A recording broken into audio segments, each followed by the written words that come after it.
Hai teman-teman Road to PTN, semoga semuanya dalam keadaan sehat dan damai. Namaku Rahma Sekar Andini, biasa dipanggil Andini aja. Dan saat ini aku sedang menempuh tahun keduaku di jurusan Sastra Inggris, program studi Bahasa dan Sastra Inggris di Universitas Negeri Malang.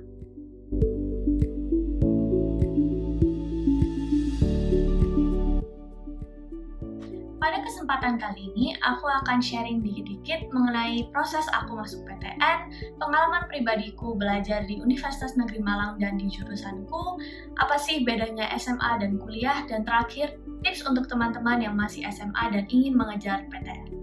Jadi, aku lulus tahun lalu, yaitu di angkatan 2020, dan dari awal SMA emang aku berniat untuk masuk ke program studi Bahasa dan Sastra Inggris.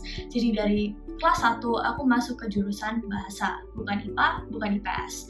Dan ini hanya ada di beberapa SMA saja. Nah, di situ aku fokus banget untuk mengikuti lomba, mengumpulkan sertifikat, mengikuti 1 atau 2 kepanitiaan untuk cari pengalaman, dan berusaha sebisa mungkin agar nilaiku stabil. Ya, akhirnya rapotku nggak terlalu bagus sih, tapi juga nggak terlalu jelek, jadi lumayan bisa dibilang. Nah, selain itu, aku juga mencari tahu dan research tentang kampus mana yang cocok dan bagus untuk jurusan Sastra Inggris atau program studi Bahasa dan Sastra Inggris yang aku mau. Dan setelah banyak research, tanya ke banyak orang, aku menemukan Universitas Negeri Malang. Aku memilih Universitas Negeri Malang karena kurikulumnya yang sangat bervariasi, pembelajarannya yang sangat dalam, dan dosen-dosennya yang sangat berkualitas. Jadi benar-benar bisa percaya dengan Universitas Negeri Malang ini, dan aku menaruh harapanku di situ, and it became my dream campus. Nah, karena aku mau masuk situ, akhirnya kan harus mulai mempersiapkan diri. Ternyata untuk SBMPTN atau ujian UTBK hanya ada 2 paket, yaitu untuk IPA dan IPS. Jadi kalau aku mau masuk SBMPTN, aku harus belajar IPS karena nggak ada paket bahasanya. Nah, akhirnya karena itu, aku menaruh seluruh harapanku di SNMPTN. Aku kira dengan 3 sertifikat nasionalku yang di bidang bahasa Inggris dan nilai rapotku yang lumayan, itu cukup untuk bisa menembus ke universitas yang aku mau lewat SNMPTN. Jadi aku nggak belajar SBMPTN sama sekali. Ternyata itu hal yang buruk untuk dilakukan dan itu salah, jangan ditiru. Karena akhirnya aku gagal, nggak lolos SNMPTN. Di situ aku udah kecewa banget dengan diriku sendiri dan benar-benar kebingungan harus ngapain karena benar-benar gak siap untuk SBMPTN.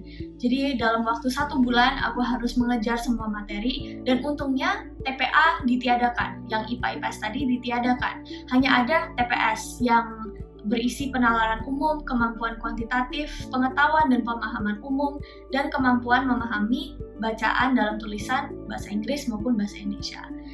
Tapi itu pun aku kurang siap karena belajarnya sangat mendadak dan tidak menyeluruh, tidak holistik, dan akhirnya ujung-ujungnya gagal. Pas hari H nggak bisa mengerjakan, panik, dan ya ujungnya tidak keterima.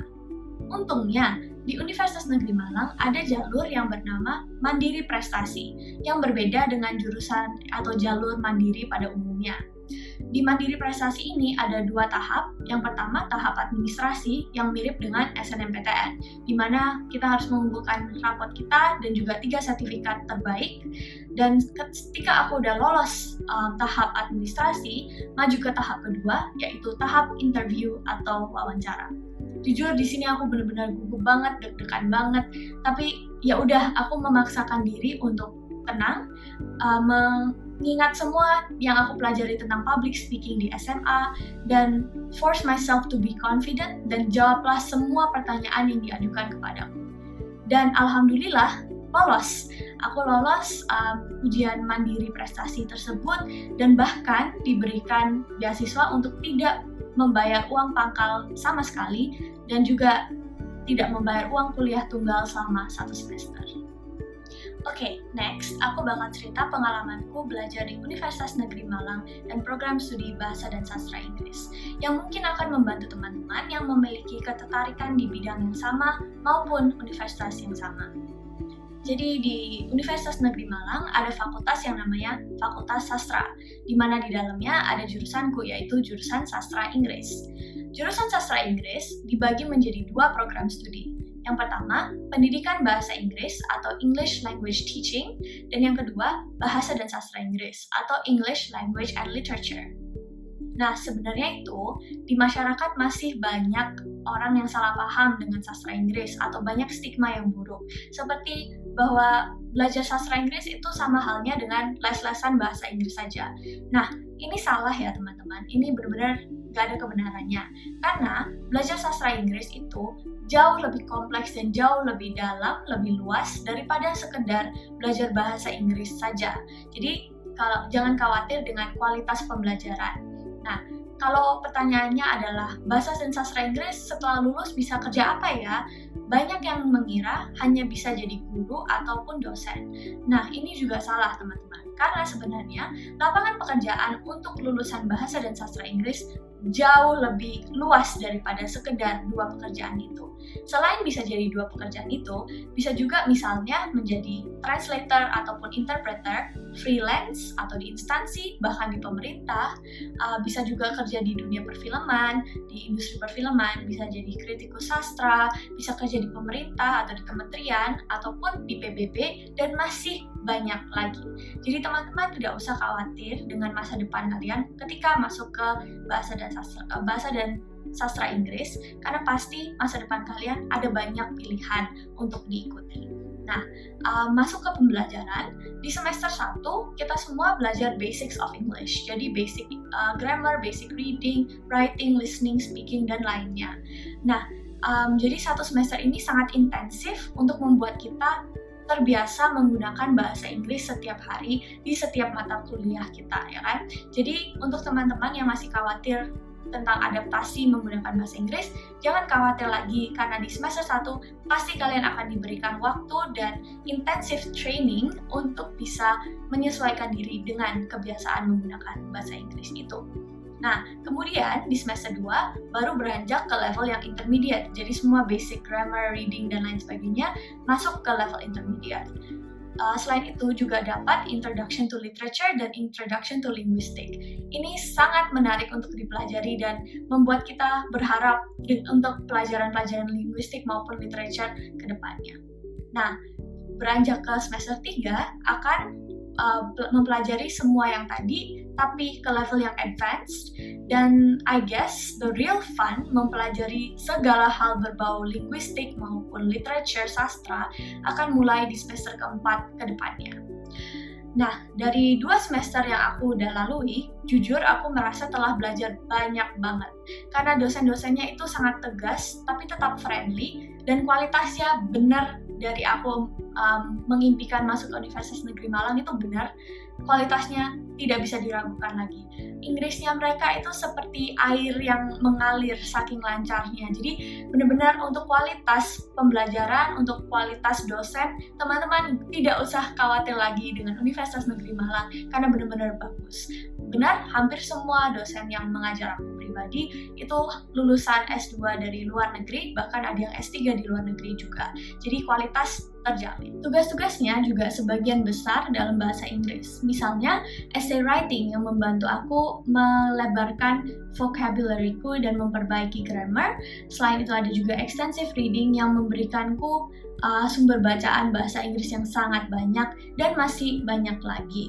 Selain itu, aku juga bersyukur banget bisa diikutsertakan dalam beberapa proyek dosen seperti transcribing, membuat animasi, voice over bahasa Inggris, dan lain sebagainya. Jadi, itu juga memberikanku tambahan materi dan pengalaman yang sangat berharga. I definitely learned a lot during my 2 semesters and during my 1 year in this university, and I definitely look forward to learning a lot more. Benar-benar sangat bersemangat untuk bisa melanjutkan studiku di semester-semester ke depannya. Oke, kita lanjut ya. Jadi ternyata setelah aku masuk kuliah, banyak teman-teman adik kelasku yang bertanya, "Din atau Kak, sebenarnya bedanya SMA dan kuliah itu apa sih?" Nah, dari sekian perbedaan, menurut aku yang paling besar dan paling penting ada di lingkungan. Lingkungan SMA dan lingkungan kuliah yang cukup berbeda. Jadi di SMA, ketika kita tidak masuk, bolos, tidak mengerjakan tugas, mendapatkan nilai yang jelek, itu yang bingung adalah gurunya. Gurunya akan mencari-cari siswanya, gurunya akan mengingatkan siswanya. Dan bahkan ketika kita mengumpulkan tugas dengan telat, kemungkinan besar tetap diterima dan tetap diberikan nilai seadanya. Di kuliah, hal itu tidak ada. Jadi, mahasiswa dianggap harus lebih dewasa dan bertanggung jawab atas kelakuannya sendiri. Jadi, kalau kita mengumpulkan tugas dengan telat, ya sudah, telat dan tidak bisa diapa-apakan lagi. Kalau misalnya kita bolos, tidak akan dicari-cari lagi oleh dosen. Mungkin dosen akan mencatat untuk nilai, tapi tidak dicari, tidak diingatkan, gitu. Jadi, mahasiswa you are on your own, gitu. Nah, mungkin banyak orang yang bakal bilang kalau itu adalah kebebasan. Anak kuliah itu lebih bebas. Emang iya, bebas. Tetapi kebebasan itu perlu ada tanggung jawab, perlu ada balance dan control. Karena kalau kebebasan tanpa tanggung jawab, nantinya akan menyesal di kemudian hari. Misalnya ketika mendapatkan nilai yang jelek. Dan nilai yang bagus itu sangat susah didapatkan di kuliah, tidak semudah di SMA. Jadi butuh effort dan keniatan yang lebih dari sebelumnya untuk mendapatkan nilai yang bagus. Jadi ya sejauh ini sih yang kurasakan perbedaan yang signifikan di situ selain, nggak pakai seragam lagi dan tidak diatur harus berpakaian seperti apa selain sopan, ya itu sih yang paling beda menurut aku, lingkungan SMA dan kuliah yang jauh berbeda. Nah, bagian yang ini mungkin ditunggu-tunggu oleh teman-teman yang masih SMA. Tips untuk mengejar atau masuk ke PTN dan bagaimana cara survive di PTN. Jadi untuk yang pertama, untuk mengejar PTN, jelas yang paling penting adalah persiapan yang cukup. Menurut aku sendiri, ada 3 hal yang perlu disiapkan. Pertama, goal atau tujuan. Kedua, material atau materi. Dan yang ketiga, backup. Jadi untuk yang pertama, goal atau tujuan ini berhubungan dengan jurusan dan kampus yang ingin teman-teman tuju. Untuk jurusan, teman-teman harus lihat kemampuan, talenta, dan passion kalian masing-masing. Karena menurut aku, kalau kita menekuni hal yang kita suka, itu selain akan memudahkan kita nantinya, itu juga akan menghasilkan hasil yang lebih baik. Kenapa? Karena kita enjoy melakukan itu, kita enjoy belajar tentang itu. Jadi tidak dianggap sebagai beban. Nah, ini sesuatu yang cukup penting ya dalam belajar, karena ketika kita melihat pembelajaran kita sebagai beban, niat kita hilang dan akhirnya hasil tidak maksimal. Jadi itu yang perlu dipertimbangkan ketika memilih jurusan. Untuk kuliah, research yang sangat banyak itu butuh. Jadi carilah referensi sebanyak-banyaknya, tanya ke orang sebanyak-banyaknya, dan cari informasi mengenai kampus yang terbaik untuk jurusan kamu. Jadi jangan masuk ke kampus hanya karena mengikuti teman atau karena kampus itu punya nama yang bagus, karena belum tentu kampus-kampus tersebut adalah yang terbaik untuk jurusan kita maupun keadaan kita, misalnya keadaan keluarga maupun finansial dan lain sebagainya. Jadi itu untuk pertama, goal dan tujuan. Untuk yang kedua, yaitu material atau materi, ini berhubungan dengan SNMPTN, SBMPTN maupun ujian mandiri. Untuk teman-teman yang mengejar SNMPTN, ada baiknya dimulai dari kelas 10 atau kelas 1 SMA. Kenapa? Karena butuh rapot yang bagus dan banyak prestasi atau prestasi yang cukup memadai. Nah, untuk melakukan ini, teman-teman harus giat belajar, benar-benar belajar untuk ujian, kerjakanlah tugas dengan sungguh-sungguh dan aktif di dalam kelas, agar nilai kita stabil dan bagus di dalam rapot. Untuk prestasi, ikutlah lomba sebanyak-banyaknya dengan berbagai macam cabang, itu tidak masalah. Karena nantinya ketika pemilihan sertifikat untuk SNMPTN, kalian akan punya banyak pilihan sertifikat untuk dipilih dan diajukan. Jadi nggak bingung lagi. Nah, itu untuk SNMPTN. Untuk teman-teman yang mengejar SBMPTN, mulailah serius belajar paling lama kelas 12 atau kelas 3 SMA semester 1. Tetapkan sungguh-sungguh akan masuk ke jurusan IPA atau IPS dan mulailah belajar untuk itu. Kalau merasa tidak bisa belajar sendiri, ada baiknya ikut bimbingan belajar. Tetapi kalau merasa bisa belajar sendiri dan lebih nyaman belajar sendiri, gak apa-apa, belajar sendiri is fine.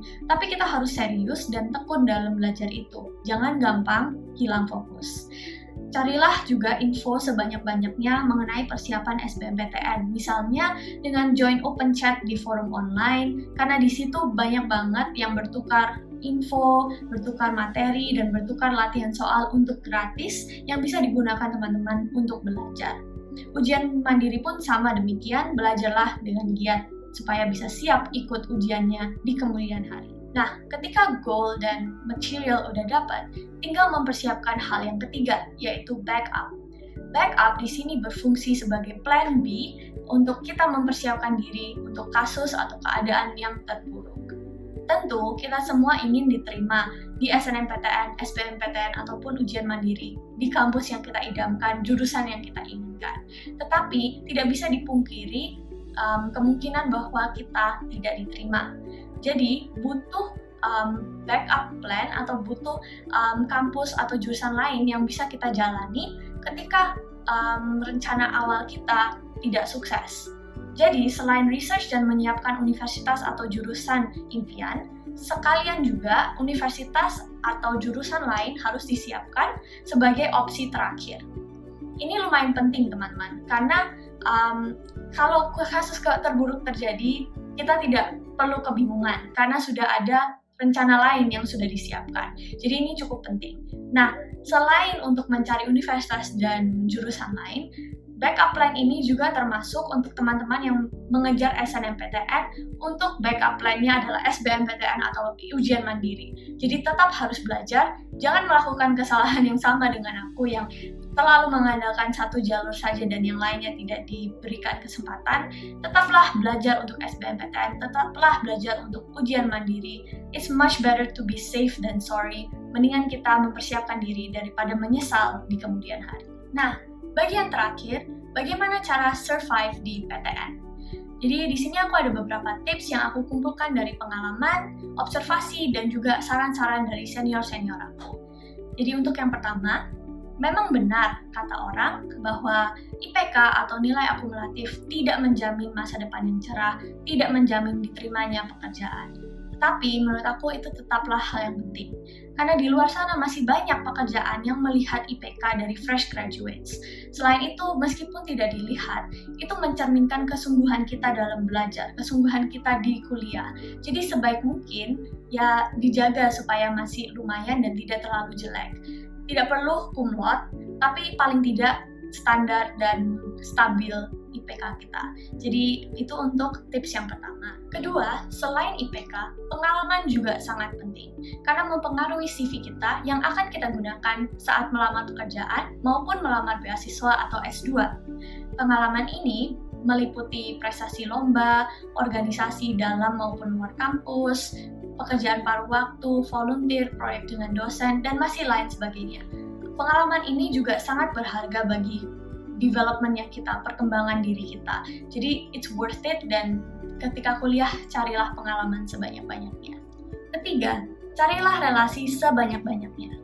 Selain menambah teman saat kuliah, teman-teman atau relasi yang kita buat selama masa kuliah akan sangat berguna di masa depan.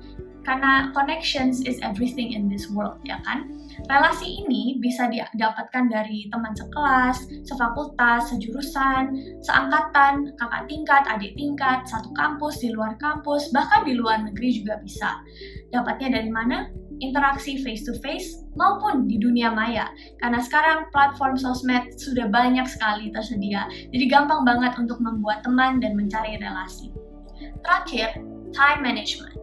Kuliah memang mengasihkan dan banyak kegiatan yang bisa diikuti. Tidak seperti SMA yang ada batasan 1-2 ekstrakurikuler, di kuliah tidak ada batasan seperti itu, tidak ada limitasi sama sekali dan kita bisa ikut semua yang kita inginkan. Tetapi ingat, satu hari hanya 24 jam dan kita hanya punya satu tubuh.